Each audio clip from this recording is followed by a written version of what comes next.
is National Pet Month, and it's also prime time for patios, outdoor events, and travel. Joining us now, Cathy Brooks, CEO of Hydrant Club. Cathy, good morning to you. Good morning. So, Cathy, you brought your 3 pups. Let's introduce them first. This one, who is my personal favorite. I think you just got a dog. Bridger. So that's Bridger Brooks. Here, this fluffy cloud with a face is Inigo Montoya, and then this is Harlow. They are all so sweet all and rescues, so well trained. All found on the street. I love that. Yeah. So, Cathy, April is a big time of year for spending some time on patios, going to outdoor events, perfect weather outside. How do you prepare your pets for being in these public spaces that can sometimes be overwhelming? It's a very good question, and the first thing to think about is your dog actually compatible with public spaces? Not all dogs are. And just because you want to sit on a patio with your dog doesn't necessarily mean that it's the safest place for your dog. And the way to socialize them isn't to just throw them into a chaotic situation any more than learning to swim. You throw someone in the deep end of a pool. You want to start maybe with a quieter patio earlier in the day when it's not terribly crowded. Give your dog a chance to see if they can settle in. Avoid retractable leashes or elastic leashes or very long leashes.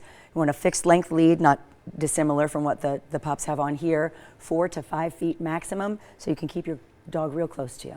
Awesome. Good tips there. April, also a big month for travel.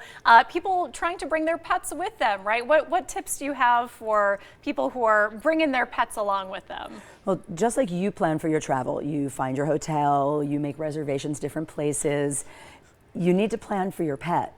First and foremost, are you going somewhere where there are illnesses that your dog might not need vaccinations for at home, but might need to be protected for them in another place, things like leptospirosis or canine influenza. So you want to make sure you check in advance so your dog can get that protection on board in advance.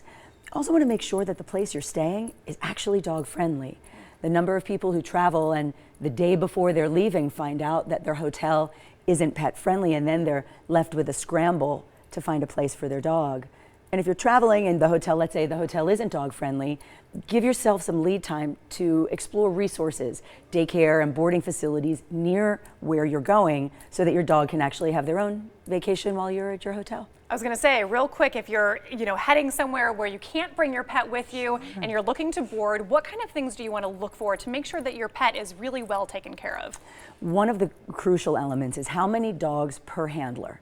So for example, if I am looking at a place and there's 25, 30, 40 dogs per handler managing the dogs, that's kind of a lot. Yes. So you want to make sure the dog to handler ratio is small I should say, and find out, is your dog going to be in a crate, a cage? Are they staffed 24 hours?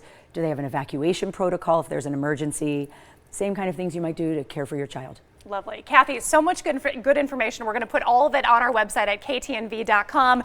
Cathy is now offering dog yoga as well, so we're going to put some information about that. It sounds amazing. More news and weather coming up after the break.